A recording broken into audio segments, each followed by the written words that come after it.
So if they give you airdrops, it's a money taken from thin air. Therefore, the liquidity injected para magkaroon ng actual perang ibibigay sa inyo is a small portion. Hindi ka mag-iimbento ng 25 billion pesos of dollars worth of tokens na ipamimigay mo lang. It doesn't work that way. Therefore, kung magiging totoo yan, magiging inflationary yung token. Kung inflationary yung token, wala silang biniburn, they keep on minting, dropping, or dropping.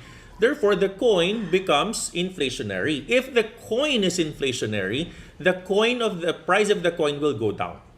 Okay? So whether there is an injection of tokens to the management or extra tokens given to whoever, fine.